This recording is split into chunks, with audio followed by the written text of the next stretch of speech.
Decision 2024 and the race for the White House as we approach the November election. There is a lot to consider. NBC 10 political commentator and co-host of At Issue, Sue O'Connell, joining us.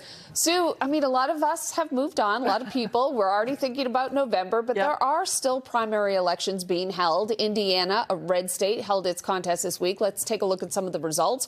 Trump won with 78% of the vote. Nikki Haley took more than 20% and more than 128,000 votes. She dropped out 2 months ago, and there are still Republicans voting for her.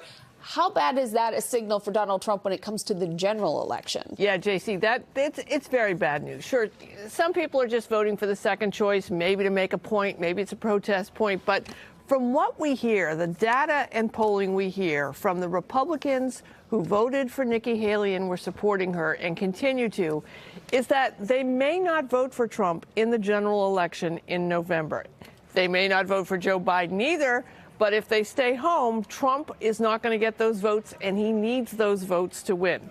And making the situation worse for Trump, you know, Haley recently met with her major donors, and she has not yet endorsed Trump, even though some of the Haley supporters, like New Hampshire Governor John Sununu, they've endorsed Trump, but she hasn't. So if Haley doesn't endorse Trump, I don't think that percentage of Republicans who will not vote for Trump is going to get any better, or who will vote for Trump is going to get any better. All right, Sue, let's talk about South Dakota Governor Kristi Noem. She's hoping to become Trump's running mate. She hasn't had really a great couple of weeks. Her book is coming up. She's been criticized for including a story about shooting and killing a dog that she called was untrainable. She's also facing questions for saying that she met with Kim Jong-un when it doesn't appear that that ever happened.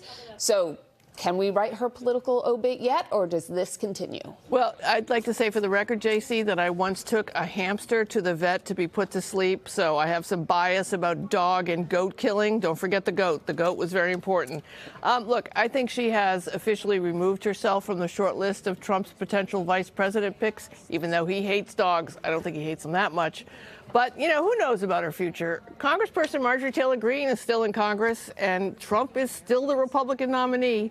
So who knows what her political future holds? All right, Sue O'Connell, as always, thank you so much. You're welcome. Don't forget, we recap all of the latest political headlines every Sunday morning on NBC 10. It starts with Meet the Press at 10:30. Then at 11:30, catch Sue on the latest episode of At Issue.